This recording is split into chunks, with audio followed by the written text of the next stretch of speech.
Assalamualaikum warahmatullahi wabarakatuh. Perkenalkan, nama saya Fatma Dewi dari kelas 12 IPA 1 SMA Negeri 1 Cibabar. Pada video kali ini, saya akan melaporkan hasil praktikum biologi mengenai mekanisme respirasi anaerob yang berjudul fermentasi alkohol. Video ini dibuat untuk memenuhi tugas praktikum biologi dan juga untuk menambah wawasan mengenai mekanisme respirasi anaerob.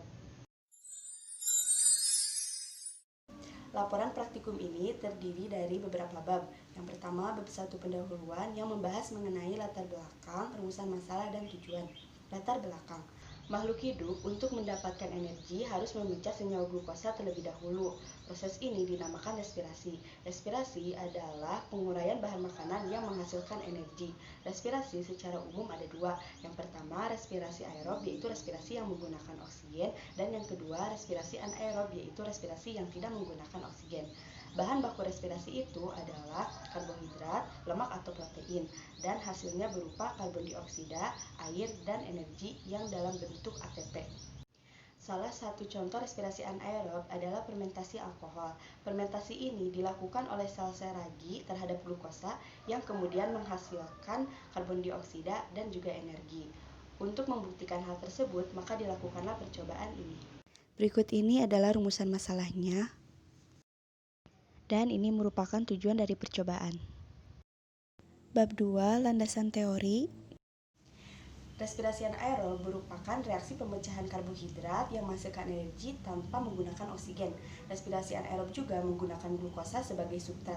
Contoh dari respirasi anaerob adalah fermentasi. Respirasi anaerob dapat terjadi pada manusia dan hewan jika tubuh memerlukan energi secara cepat. Pada mikroorganisme, respirasi anaerob terjadi karena lingkungan yang tidak memungkinkan dan juga belum memiliki sistem metabolisme yang kompleks. Pada proses tersebut, glukosa dapat dipecah untuk menjadi 2 ATP tanpa memerlukan oksigen. Meskipun jumlah energinya lebih sedikit daripada respirasi aerob, tetapi jumlah ini cukup untuk mikroorganisme dan energi awal bagi hewan. Selain menghasilkan ATP, glikolisis juga menghasilkan NADH dan NAD+. Tanpa suplai NAD+ yang memadai, proses glikolisis pada respirasi anaerob dapat terhenti. Oleh karena itu, organisme yang melakukan respirasi anaerob harus mampu mengoksidasi NADH menjadi NAD+ kembali. Berdasarkan hal tersebut, maka terdapat dua cara respirasi anaerob yang dilakukan organisme. Fermentasi alkohol disebut sebagai fermentasi alkohol karena hasil akhirnya merupakan molekul alkohol. Beberapa organisme seperti hamir melakukan fermentasi alkohol. Organisme ini mengubah glukosa melalui fermentasi menjadi alkohol atau etanol. Fermentasi alkohol ini banyak digunakan oleh manusia. Contohnya seperti dalam pengolahan bahan makanan, dalam pembuatan roti, ataupun minuman beralkohol. Proses fermentasi alkohol, glukosa mengalami glikolisis dan menghasilkan 2 asam biru 4. Dalam proses glikolisis tersebut dihasilkan 2 ATP dan juga 2 NAD+ yang diubah menjadi 2 NADH. Asam biru 4 juga diubah menjadi 2 molekul asetaldehida. Ketika 2 asetaldehida ini terbentuk, maka dilepaskan 2 molekul CO2 atau karbon dioksida. 2 asetaldehida ini juga diubah menjadi 2 molekul alkohol. Dalam pengubahan ini, 2 NADH diubah kembali menjadi 2 NAD+. Jadi, hasil akhirnya sebanyak 2 molekul ATP. Bab 3, metode penelitian.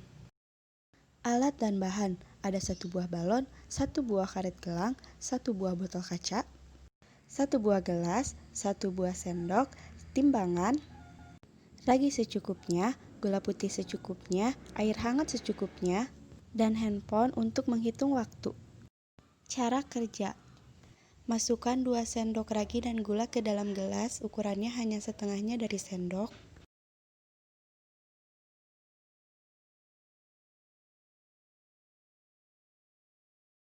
Masukkan 3 sendok air hangat ke dalam gelas, kemudian aduk sampai rata.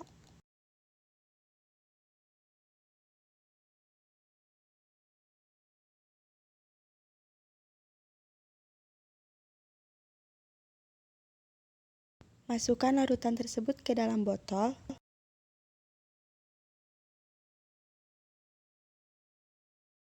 Masukkan balon pada mulut botol, kemudian ikat menggunakan karet.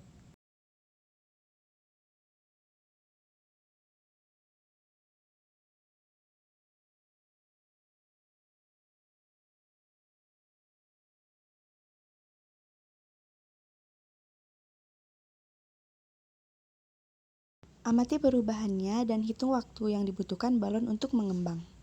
Bab 4. Hasil dan pembahasan. Hasil.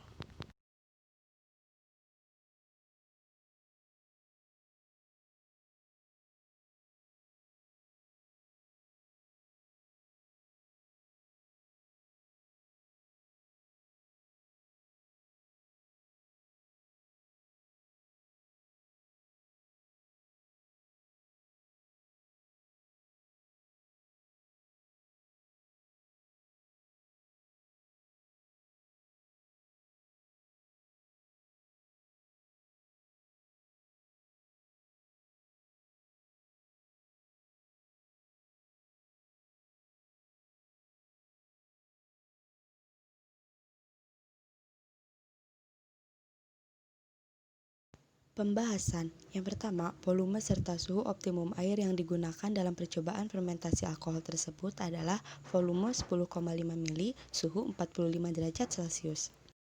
2. Ukuran gula yang optimum dalam percobaan fermentasi alkohol tersebut adalah 25 gram.